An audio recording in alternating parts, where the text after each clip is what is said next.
Hello friends, welcome to my channel Aruku ગુજરાતીમાં. આજે આપણે બનાવીશું દિવાળી સ્પેશિયલ મીઠા ઘૂઘરા. તો ઘૂઘરા બનાવવા માટે થોડા કાજુ, બદામ, પિસ્તા લીધા છે. તેને મિક્સર જારમાં લઈ મિક્સર ચાલુ બંધ કરતાં ક્રશ કરી લઈએ. હવે સ્લો ફ્લેમ પર પેન મૂકી આપણે રવો શેકીશું. રવો શેકવા માટે આપણે 4 ચમચી ઘીનો ઉપયોગ કરવાનો છે. અત્યારે આપણે 1 ચમચી ઘી અને 75 ગ્રામ રવો નાખી મિક્સ કરી લઈએ. હવે બાકીનું 3 ચમચી ઘી નાખી અને સુગંધ આવે અને કલર ચેન્જ થાય ત્યાં સુધી રવાને શેકી લઈએ. હવે રવો શેકાઈ ગયો છે અને સુગંધ પણ ખૂબ સરસ આવી રહી છે. તો આપણે તેમાં 60 ગ્રામ માવો નાખી અને તેને પણ થોડી વાર શેકી લઈએ. હવે માવો શેકાઈ ગયો છે તો ક્રશ કરેલા કાજુ, બદામ, પિસ્તા નાખી થોડી વાર ચલાવતા રહી શેકી લઈએ.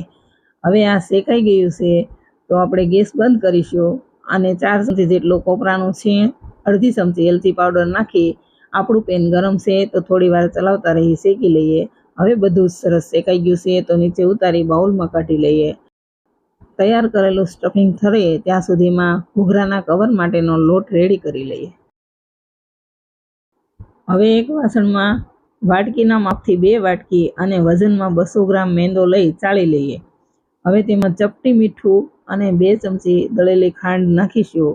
આ કરવાથી ઘૂઘરાના કવરનો ટેસ્ટ પણ ખૂબ સારો આવે છે. હવે થોડું ઘી લઈ અને ઘી ઓગળે ત્યાં સુધી તેને ગરમ કરી લઈએ. હવે આપણે લોટમાં 4 ચમચી મોણ માટે ઘી નાખીશું અને બધું સરસ મિક્સ કરી લઈએ. આપણે મુઠ્ઠી પડતું મોણ નાખવાનું છે. આ રીતનું જો આપણને અત્યારે ઘી ઓછું લાગે તો વધારે ઘી નાખી શકાય. હવે થોડું પાણી નાખતા જઈશું અને ના કઠણ કે ના ઢીલો તેવો લોટ રેડી કરી લઈએ. તો આપણે લોટ રેડી કરી લીધો છે તો તેને થોડો ઘીવાળો કરી અને 10 મિનિટ રેસ્ટ આપી દઈએ. હવે ઘૂઘરાનું સ્ટફિંગ ઠરી ગયું છે તો આપણા ટેસ્ટ પ્રમાણે આપણને જેટલું મીઠું પસંદ હોય તે પ્રમાણે દળેલી ખાંડ નાખી અને બરાબર મિક્સ કરી લઈએ. થોડી દ્રાક્ષ નાખી તેને પણ મિક્સ કરી લઈએ. હવે આપણું સ્ટફિંગ રેડી છે અને આપણે જે ઘૂઘરાનો કવર માટેનો લોટ રેડી કરેલો છે તેને પણ 10 મિનિટ થઈ ગઈ છે. તો લોટને થોડો મસળી અને તેમાંથી એક નાનો લૂવો લઈ અને વણી લઈએ. હવે તેની બોર્ડર ઉપર પાણીવાળી આંગળી ફેરવી લઈએ. હવે વચ્ચે સ્ટફિંગ ભરી અને બોર્ડરને એકદમ ધ્યાનથી અંદર હવા ન રહે તે રીતે આપણે પેક કરી લઈએ. તો આપણે એકદમ સરસ બોર્ડર પેક કરી લીધી છે. હવે તેની બોર્ડર વાળવા માટે આપણે આ રીતે બોર્ડરને ચપટીની મદદથી ખેંચતા જઈશું અને વાળતા જઈશું. એકદમ સહેલું છે. 2-3 વાર આવી રીતે કરીશું એટલે થઈ જશે. તો આપણે આ રીતે ઘૂઘરાને રેડી કરી લીધો છે. હવે કોઈ પણ વાસણમાં મૂકી તેને ભીના કપડાથી ઢાંકીને રાખીશું અને આપણે બીજા ઘૂઘરા તૈયાર કરી લઈશું. તો આપણે એક બીજી રીત પણ જોઈ લઈએ. તો ઘૂઘરાને બોર્ડર આ રીતે પેક કરી અને કાંટા ચમચીની મદદથી પ્રેસ કરીશું અને તેની બોર્ડર તૈયાર કરી લઈએ. આ રીત એકદમ સરળ છે. આપણને જે રીત પસંદ હોય તે રીતે આપણે બધા ઘૂઘરા રેડી કરી લઈએ. અને આપણે હવે બધા જ ઘૂઘરા રેડી કરી લીધા છે તો તેને તળવા માટે તેલ ગરમ કરી લઈએ.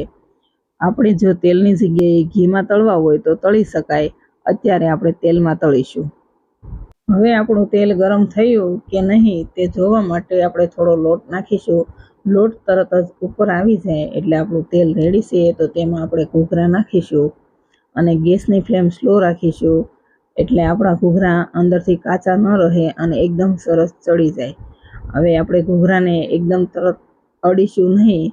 થોડા થાય ત્યાર પછી તેને પલટાવતા રહી આછા બ્રાઉન કલરના થાય ત્યાં સુધી તળી લઈએ. હવે તમે જોઈ શકો છો ઘૂઘરા તળાઈને રેડી છે તો તેને બહાર કાઢી લઈએ. આપણે બધા જ ઘૂઘરા તળી લીધા છે. હવે તેને સર્વ કરી લઈએ. તો ફ્રેન્ડ્સ, રેડી છે દિવાળી સ્પેશિયલ માવા અને ડ્રાયફ્રૂટથી ભરપૂર એવા એકદમ ટેસ્ટી મીઠા ઘૂઘરા. જો વિડીયો ગમે તો વિડીયોને લાઈક, શેર કરી દેજો અને મારી ચેનલને સબસ્ક્રાઈબ નથી કરી તો સબસ્ક્રાઈબ કરી દેજો.